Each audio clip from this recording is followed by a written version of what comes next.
This is a 500-liter alembic pot still. The Mauney brothers of Kings Mountain, North Carolina have all the equipment needed to distill liquor. The hotter it gets, the more water you're getting. There are many steps along the way, but the maceration tanks are where the gin they make gets its flavor. And then we drop them in the alcohol and let them macerate for about 48 hours. And after about 48 hours, it'll look about, instead of being clear, it'll look about like tea. Over additional steps in the process, that color is lost and the gin is a normal, clear liquid. The flavor, however, remains, generated by 11 herbs and botanicals. This is the main ingredient, juniper berry. These are apricot kernels, clove, different herbs have different, or a little bit different as far as their flavors. Some are more powerful than others, and angelica root and spearmint. What is created is a gin that tastes different than many others on the market. It's a top shelf gin. I mean, we do very small batches, very clean cuts on it. Cardinal Gin can be down straight, but as with most gins, many consumers will choose to mix it. When we engineered it, we always tested it with the gin and tonic. So it goes fairly well with the gin and tonic. Even mixed, though, the brothers say the flavor comes through. Cardinal Gin has a more floral flavor than most gins people are used to. It's classified as a Western style or a American style. We come a little bit off the juniper, and it's not quite as, it doesn't have that quite pine tree taste to it.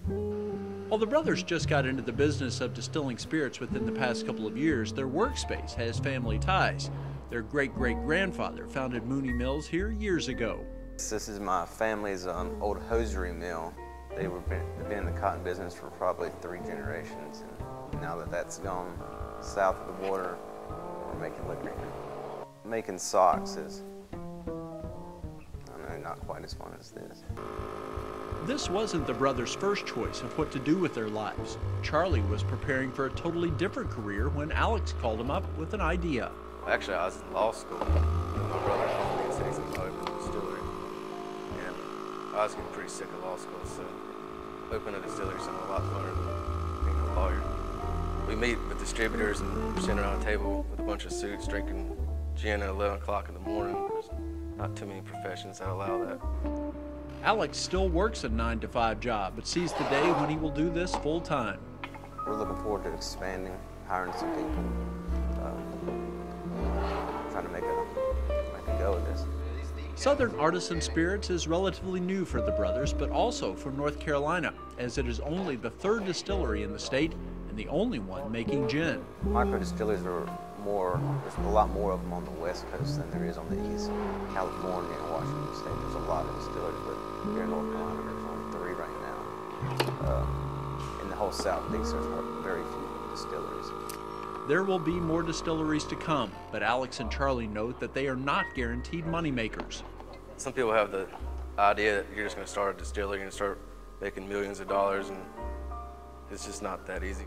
You're going to go a long time without getting any money, just through the whole permitting process, and then the cost of the bottles and everything else is just so high. So it takes a while to build up a good cash flow to have enough product to supply a whole state. And that's even once the permits are issued. In North Carolina, all the equipment must be purchased and in place prior to applying for government approval to begin distilling. In North Carolina, there was no guarantee that we'd even be listed through the ABC Commission. It's a pretty big gamble. You never know if, we went to North Carolina ABC Commission to get listed, and there was no guarantee that we would get listed in North Carolina. With the government's blessing now, though, this is how much of the brothers' time is spent. They make their gin and then bottle it all themselves with an assist from their father. There's a lot of labor involved in small batches. It's because we bottle everything by hand, 1 bottle at a time. Each batch yields 180 bottles. It takes about 4 to 5 days.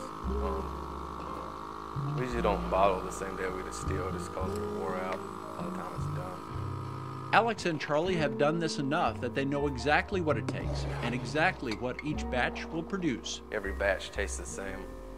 We get the same amount every time, the same amount of bottles. Consistency matters because you don't want to put a bad batch onto the market. That would ruin you right there with a lot of people. Starting up their distillery, the brothers didn't have to make gin, but that's what they chose. We prefer gin to vodka, and you have to start out with a white spirit when you open up a distillery, because if you make a dark spirit, it has to age for a certain amount of time. They decided to make a Western-style gin and be different than other items on the shelf because they wondered otherwise, what's the point? We didn't want to be traditional. Me and my brother are both young, so we're going to bring a new product to the market. It's not like anything that anybody's ever done before.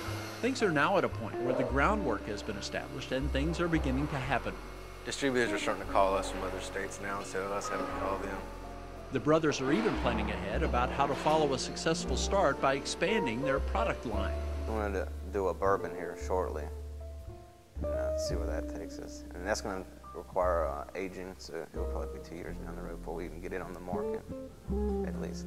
Based on what Alex and Charlie have accomplished so far, the reaction when they say they are going to make bourbon will likely be quite different than when they initially told people they were getting into the gin business. When we first started out, people, they kind of laughed it off, but now that we're behind a lot of bars and we're in good many ABC stores throughout North Carolina, they take us fairly seriously.